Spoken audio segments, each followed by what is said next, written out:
Welcome to Razia's kitchen. ഇന്ന് ഞാൻ വന്നിട്ടുള്ളത് വളരെ ഈസി ആയിട്ട് ഉണ്ടാക്കാൻ പറ്റുന്ന ഒരു ബട്ടൂരിൻ്റെ റെസിപ്പി ആയിട്ടാണ്. നമ്മൾ മാവ് കുഴച്ചെടുത്തു കഴിഞ്ഞാൽ ഒരു 20 മിനിറ്റ് കൊണ്ട് തന്നെ നമുക്കത് ഫ്രൈ ചെയ്തെടുക്കാനായിട്ട് പറ്റും.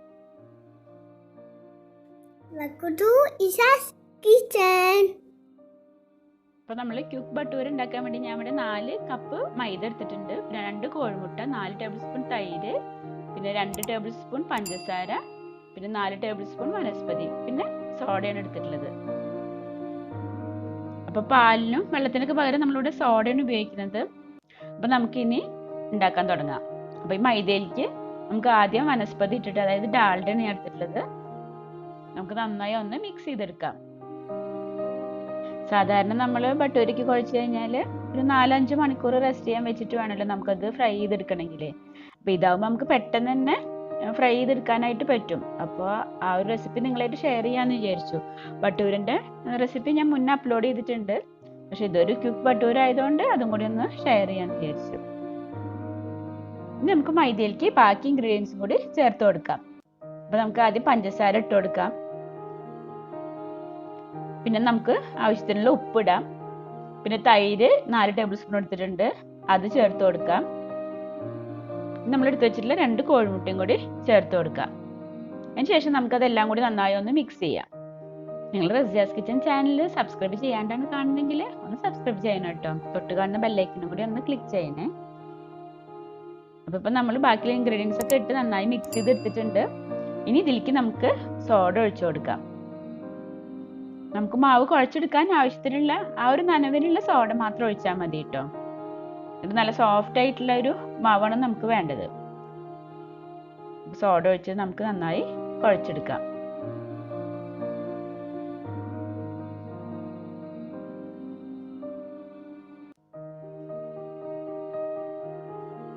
അപ്പൊ നമ്മളെ മാവൊക്കെ നന്നായി കുഴഞ്ഞിട്ടുണ്ട്. ഇത് നമുക്ക് റെസ്റ്റ് ചെയ്യാൻ വെക്കേണ്ട ആവശ്യമൊന്നുമില്ല, നല്ല സോഫ്റ്റ് ആയിട്ടുള്ള മാവനായിട്ടുണ്ട്. ഇനി നമുക്ക് ആവശ്യത്തിന് വലിപ്പത്തിലുള്ള ബോളാക്കി എടുക്കാം.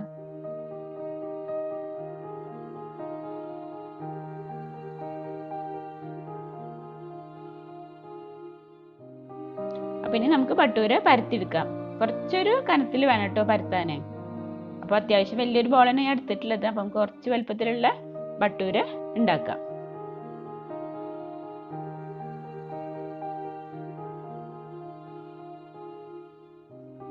ബട്ടൂരിൻ്റെ മാവ് നമുക്ക് പരത്തി എടുത്തിട്ട് 20 മിനിറ്റ് റെസ്റ്റ് ചെയ്യാൻ വെക്കണമെങ്കിൽ അങ്ങനെ വെക്കാം. അതല്ലാന്നുണ്ടെങ്കിൽ നമ്മൾ കുഴച്ച മാവ് തന്നെ ഒരു 20 മിനിറ്റ് റെസ്റ്റ് ചെയ്യാൻ വെച്ചതിന് ശേഷം പരത്തി പൊരിച്ചെടുത്താലും മതി. ഇപ്പം ഞാനിവിടെ ഒരു 8 എണ്ണം പരത്തി വെക്കുന്നുണ്ട്. എന്നിട്ട് ഒരു 20 മിനിറ്റ് റെസ്റ്റ് ചെയ്യാൻ വെച്ചതിന് ശേഷമാണ് ഞാനത് ഫ്രൈ ചെയ്തെടുക്കുന്നത്. ഒരു 8 ബട്ടൂര് ഞാൻ പരത്തി എടുത്തിട്ടുണ്ട്.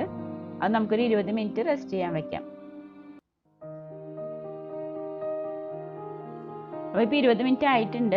അപ്പം നമുക്ക് ബട്ടൂര പൊരിച്ചെടുക്കാം. അപ്പോൾ അതിന് വേണ്ടി ഞാൻ എണ്ണ വെച്ച് ചൂടായിട്ടുണ്ട്. ഞാൻ ഇവിടെ സൺഫ്ലവർ ഓയിലാണ് എടുത്തിട്ടുള്ളത്. അപ്പോൾ നമുക്കിനി പൊരിച്ചെടുക്കാം. ഒരു മീഡിയം ഫ്ലെയിമിൽ വെച്ച് വേണം കേട്ടോ പൊരിച്ചെടുക്കാനേ.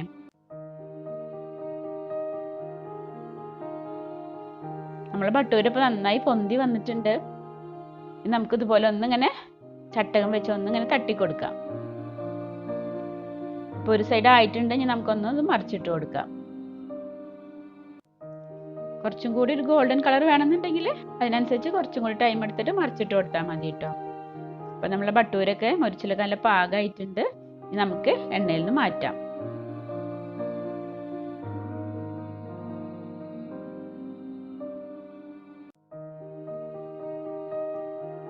അപ്പോൾ ഇതുപോലെ നമുക്ക് ബാക്കിയുള്ള ബട്ടൂരും കൂടി പൊരിച്ചെടുക്കാം.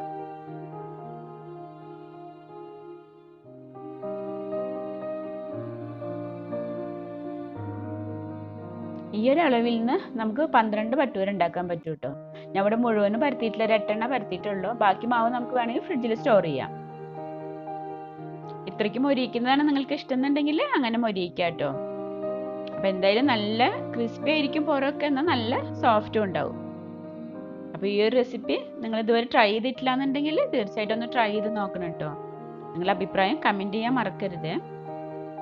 നിങ്ങൾക്ക് എൻ്റെ ഈ വീഡിയോ ഇഷ്ടമായിട്ടുണ്ടാവുമെന്ന് വിചാരിക്കുന്നു. ഇഷ്ടമായിട്ടുണ്ടെങ്കിൽ ഫ്രണ്ട്സിനും ഫാമിലിക്കൊക്കെ ഒന്ന് ഷെയർ ചെയ്യണേ. അപ്പം ഇൻഷാ അല്ലാ മറ്റൊരു വീഡിയോ ആയിട്ട് വരാം. Thank you. Razia's kitchen channel നിങ്ങൾ ആദ്യമായിട്ട് കാണുകയാണെങ്കിൽ ഒന്ന് സബ്സ്ക്രൈബ് ചെയ്യണേ. തൊട്ട് കാണുന്ന ബെല്ലൈക്കനും കൂടി ഒന്ന് ക്ലിക്ക് ചെയ്യാം. അപ്പം ഇനി അടുത്ത വീഡിയോയിൽ കാണാം. Thank you.